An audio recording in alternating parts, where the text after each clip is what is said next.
In the highlands of Ethiopia, where the Blue Nile is born, a concrete giant is rising. 145 meters of dam wall. Enough water to fill Lake Geneva, twice.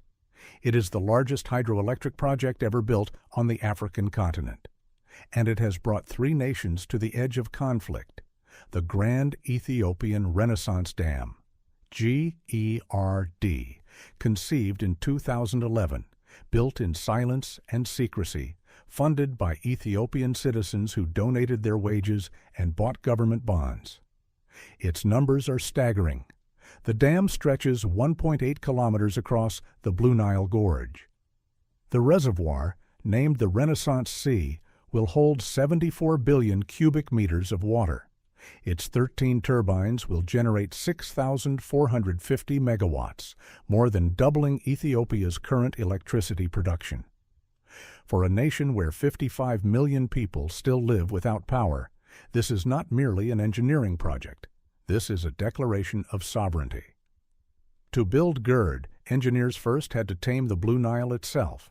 They bored 2 diversion tunnels, each 50 meters wide, through solid basalt rock, redirecting one of Africa's most powerful rivers while the dam wall was poured. Nearly 10 million cubic meters of concrete were used in the main structure alone. The dam's design is a roller-compacted concrete gravity dam, each layer compressed by heavy machinery before the next is poured, creating a structure denser and more resilient than conventional dam walls. Below the surface, a labyrinth of tunnels channels water through 13 Francis turbines, each as tall as a 4-story building. At full capacity, water falls 80 meters before striking turbine blades spinning at 150 revolutions per minute. The physics are astonishing. The engineering is unprecedented on this continent. May 2026. The turbines spin. Ethiopia throws the switch. After 15 years of construction, 15 years of diplomatic storms and regional tension, the first full year of all 13 turbines operating at capacity begins. Power lines stretch from the dam site through the highlands into Addis Ababa, toward Kenya, Sudan, and beyond. For the first time, rural health clinics have refrigeration for vaccines. Schools have electric light after dark. Factories can run through the night. Ethiopia is now an electricity exporter. The power of the Blue Nile has, at last, been claimed. But the dam's story has never been only about electricity. It is about water. The Nile feeds 95% of Egypt's population. For Cairo, the dam is not an engineering feat. It is an existential threat. A 1959 treaty gave Egypt and Sudan rights to 90% of the Nile's annual flow.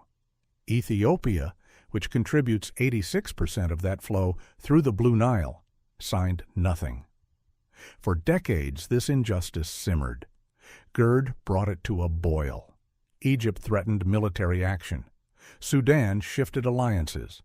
African Union negotiations collapsed and restarted. The question at the heart of it: how fast can Ethiopia fill the 74 billion cubic meter reservoir? A rapid fill, 4 to 7 years, could devastate Egyptian agriculture. A gradual fill, 15 to 20 years, would delay Ethiopian power for a generation. It is a zero-sum calculation carved in water and time. As of 2026, no binding treaty has been signed. The Grand Ethiopian Renaissance Dam stands as a paradox. It is simultaneously Africa's greatest feat of modern engineering and its most dangerous diplomatic flashpoint.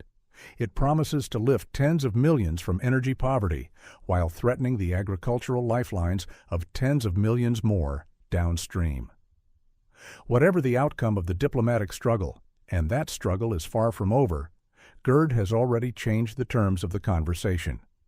For the first time in modern history, an upstream African nation has seized control of its own river. The lights are on in Ethiopia. The question now is whether the three nations of the Nile can find a way to share the dawn, or whether the water that gives life will become the weapon that takes it.